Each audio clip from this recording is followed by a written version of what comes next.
உக்ரைனோட general staff இருப்பாங்க இல்லையா, அவங்க தரப்புலேருந்து ஒரு வீடியோ பதிவை ஷேர் பண்ணிக்கிறாங்க. பாருங்க, கண்கொள்ளா காட்சி.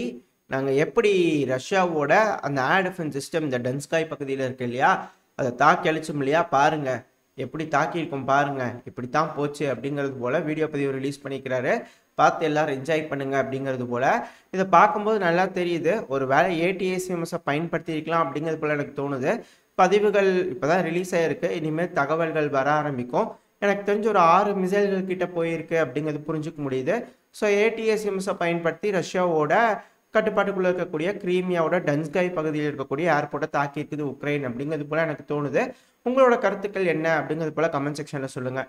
இப்போ அது கூடவே இன்னொரு பதிவு லோட் ஆகிருக்கும். இந்த பதிவில் வந்து பார்த்தீங்கன்னா ஒரு நபர் உக்ரைன்லேருந்து ஓடியே போயிருக்கிறார் மால்டோவாக்கு. முன்னாடியே அண்டா கொடுத்து பிடிச்சிட்டேன் அப்படிங்கிறாங்க. பட் ஆனால் அந்த பின்னாடி ஓடிட்டு இருக்கிறார் இல்லையா உக்ரைனோட வீரர், அவர்னால பிடிக்கவே முடியலையாமா. வண்டியில் போய் தான் மறைச்சு லாக் பண்ணிக்கிறாங்களாம்மா. இவர் பார்த்த ஒரு அத்லட் போல தெரியுது. இந்த அளவுக்கு வேகமாக ஓடுறாருன்னா எந்த அளவுக்கு அஜிலிட்டி இருக்கும். பிடிச்சி போடுற ராணுவத்தில் ரொம்ப தேவைப்படுது இந்த மாதிரி ஆளுங்கள்லாம் அதிகமாக அப்படிங்கிறது போல உக்ரைனோட ராணுவ வீரர்கள் இது போல வலை வீசி தேடிக்கிட்டு இருக்கிறாங்க.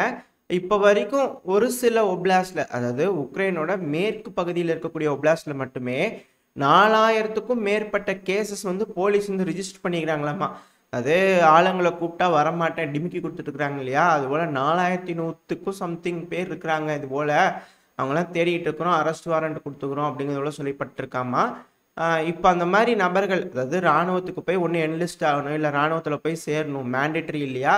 ஸோ அதனால போகாதவங்களுக்குலாம் தெரிஞ்சா இது போல் வாண்டடு ஏதோ கிரிமினல் குற்றவாளிகள் போல போட்டு நோட்டீஸ் ஒட்டிட்டு இருக்கிறாங்க. இங்கே இது மட்டும் கிடையாது, உக்ரைனோட சிறைச்சாலையில் இருப்பாங்க இல்லையா 10,000 பேர்த்துக்கிட்ட வந்து பார்த்தீங்கன்னா கிரிமினல்ஸை இதுக்கு மேலே உக்ரைனோட ராணுவத்தில் சேர்க்க போகிறாங்க அப்படிங்கிறத சொல்லப்பட்டு வருது.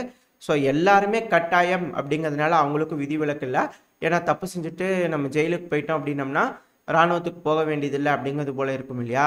ஸோ அதனால இந்த ஜெயிலில் இருக்கிறவங்களாம் கேள்வியே கிடையாது, no question ask, mandatory service பண்ணுங்க மிலிட்ரியில் அப்படிங்கிறது போல பிடிச்சி கொண்டு போய் ஃப்ரண்ட் லைன் விட்டுருவாங்க யாராக இருந்தாலும் அப்படிங்கிறதோட சொல்லப்பட்டு வருது.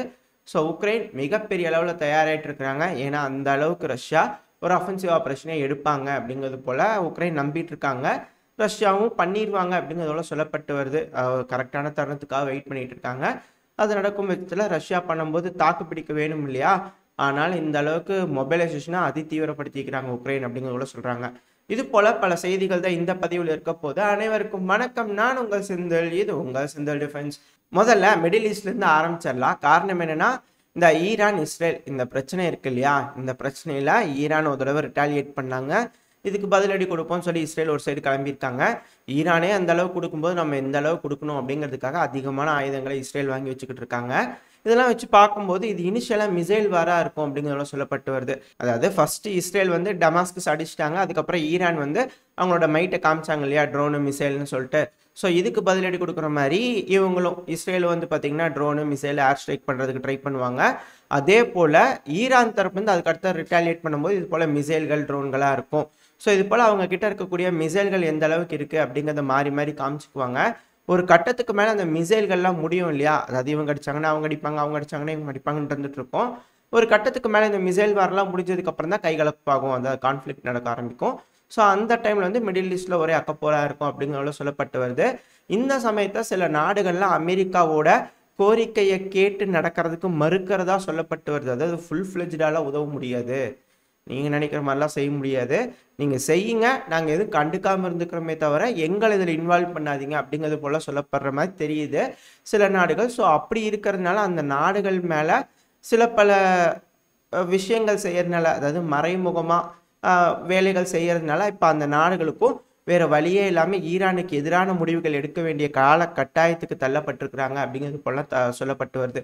ஸோ இந்த மிடில் ஈஸ்ட்டை பொறுத்த வரைக்கும் ஈரானை எதிர்த்தே தான் ஆகணும். அப்படி இல்லை அப்படின்னா அந்த நாடுகளுக்கு நல்லதில்லை அப்படிங்கிறது போல ஒரு சூழல் உருவாயிட்டு இருக்கு அப்படிங்கிறது போலையும் சொல்லப்பட்டு வருது. சரி, ஓகே. ஆனால் இதுக்கப்புறம் வரக்கூடிய செய்திகள்லாம் வச்சு பார்க்கும்போது இதெல்லாம் ஆல்ரெடி வெல் ப்ரிப்பேர்டு தாங்க. இதெல்லாம் தெரிஞ்சதுக்கு அப்புறம் தான் நல்லா யோசிச்சு இங்கே அடித்தாதான் அவன் திரும்பி நம்மளை அடிப்பான். இஸ்ரேல் வந்து ஈரான் அடித்தாதான் திரும்பி அடிக்கும், இல்லைன்னா அடிக்காது. ஈரானு பிரச்சனைக்கு கூப்பிட்டு விடணும்னா அடித்தாதான் ஆகும்னு சொல்லிட்டு இஸ்ரேல் தான் போய் வலுக்கட்டாயமாக அங்கே டமாஸ்கஸில் அடிச்சு விட்டுருக்குறாங்க. அதனால தான் இந்த பிரச்சனை பெருசாக இருக்குது. ஸோ இதெல்லாம் நடக்கும். இப்போ நம்ம ரிட்டாலியேட் பண்ணும்போது இதெல்லாம் செய்யணும் அப்படின்னு முடிவெடுத்திருப்பாங்க போல தெரிய வருது. ஏன்னா இப்போ யூகே பாருங்க, இந்த chief of defence staff, defence செக்ரட்டரின்னு ஏகப்பட்ட பேருக்கு மேலே, அதாவது ஒரு 7 நபர்கள் 6 கம்பெனிஸ் மேலே சாங்ஷன் எக்ஸ்டெண்ட் பண்ணலாம் அப்படிங்கிறது போல் யூகே தரப்பில் ஆரம்பிச்சிருக்கிறாங்க. இதுக்கப்புறம் லைனாக அப்படியே ஒன்று பின்னாடி ஒன்று எப்படி இப்படிலாம் சாங்ஷன் போடலான்னு யூரோப்பில் இருக்கிற ஒரு நாடுகளும் சாங்ஷன் போட ஆரம்பிச்சிருவாங்க. ஸோ இதனால் என்ன நடக்கும், ஈரானுக்கு வேணுங்கிற இந்த ஆயுதங்கள்லாம் உற்பத்தி திறன் கம்மியாகும் அப்படிங்கிறதோட சொல்லப்பட்டு வருது. அப்புறம் இந்த டிஃபென்ஸ் செக்ரட்டரி இவங்கெல்லாம் மேலேலாம் சாங்ஷன் போடுறதுனால அவங்களால வேறு எந்த நாடுகளுக்கும் போக முடியாது. ஏன்னா அமெரிக்காவோட நட்பு நாடுகளுக்கும் போக முடியாது. ரெண்டாவது அவங்களோட பணங்கள்லாம் வேற எங்கேயாவது வச்சிருக்காங்க அமெரிக்காவோட நட்பு நாடுகள்லாம், அதெல்லாம் முடக்கப்படும் அப்படிங்கிறதோட சொல்லப்பட்டு வருது. ஸோ ஈரானுக்கு இது வந்து கொஞ்சம் கஷ்டகாலம் தான். ஸோ பொறுத்து இருந்து பார்ப்போம் எப்படி இதுலேருந்து மீண்டு வராங்கன்னு. ஆனால் ஈரான் வந்து ஒரு ஸ்ட்ரோக்கும் மாஸ்டர் ஸ்ட்ரோக் வைக்கிற மாதிரி இருக்கு. எஸ்சிஓவில் இருக்காங்க இல்லையா, அந்த சாங்காய் கோஆப்ரேஷன் ஆர்கனைசேஷன், அந்த ஆர்கனைசேஷனில் இருக்கிற அத்தனை பேர்த்துக்கும் அத்தனை நாடுகளுக்கும் எங்களோட டெக்னாலஜி ட்ரான்ஸ்ஃபர் பண்ணுறோம், எங்ககிட்ட எந்த அளவுக்கு நாங்கள் தெரிஞ்சு வச்சுருக்கிறோமோ அது எல்லாத்தையும் நாங்கள் உங்களுக்கு ஷேர் பண்ணுறோம் அப்படிங்கிறது போல் ஈரான் தரப்புலன்னு சொல்லியிருக்கிறாங்க.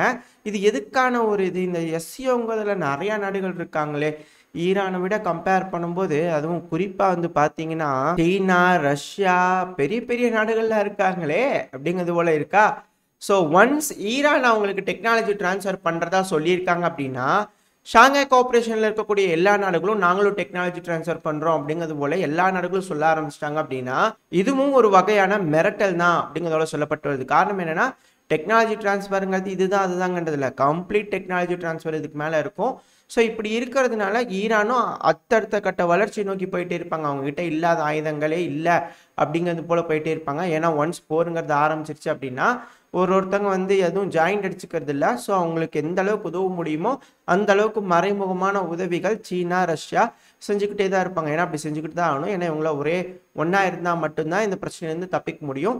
தனித்தனியாக அண்டை கொடுத்து எல்லாத்தையும் முட்டு கொடுத்து வச்சு செஞ்சாங்க அப்படின்னா மேற்குலக நாடுகள் செஞ்சிருவாங்க இல்லையா. ஸோ அதனால இவங்க இது போல காய்கள் நடத்துறாங்க அப்படிங்கிறத சொல்லப்பட்டு வருது. ஸோ ஈரான் பண்ணிக்கிறது ஒரு மாஸ்டர் ஸ்ட்ரோக். இதனால எஸ்சிஓவில் இருக்கக்கூடிய நாடுகள்னா அவங்களோட அதிநவீன தொழில்நுட்பங்களை பரிமாற்றம் செஞ்சுக்குவாங்களா அப்படிங்கிற கேள்விகள் வருது. அது கூடவே ஈரான் ரஷ்யாவோட இராணுவ ரீதியான உறவு இருக்கு இல்லையா, அது இன்னுமே மேம்படுத்தப்படும் அப்படிங்கிறது போல தரப்புல இருந்து செய்திகள்லாம் வந்துட்டு இருக்கு.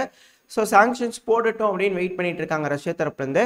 ஓவரா ஒரு அளவுக்கு மேல சாங்ஷன்ஸ் போட ஆரம்பிக்கிறாங்க அப்படின்னா ரஷ்யாவுக்கு வந்து இது கொஞ்சம் பெனிஃபிட் ஆக ஆரம்பிச்சிடும். ஏன்னா இப்போ ரஷ்யாவுக்கு வந்து பார்த்தீங்கன்னா உக்ரைனோட பிரச்சனையில் இருக்கிறாங்க.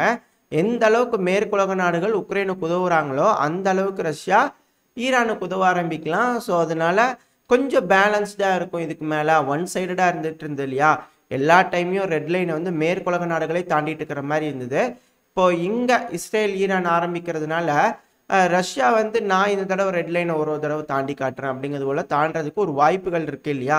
ஏன்னா அவங்க இதுக்கு முன்னாடி என்ன செஞ்சுருந்தாங்க, இந்த நார்த் கொரியாவோட ஒரு சில டெக்னாலஜிஸ் ட்ரான்ஸ்ஃபர் பண்ணுறது, ஈரானோட சில டெக்னாலஜிஸ் ட்ரான்ஸ்ஃபர் பண்ணுறதுன்னு தான் இருந்துட்டு இருந்துச்சு. பட் ஆனால் இதுக்கப்புறம் சரளமாக ஈரானும் ரஷ்யாவும் எல்லா விஷயத்திலையும் உதவிக்கலாம் பண்ணிக்கலாம் அப்படிங்கிறது போல இருக்கு இல்லையா.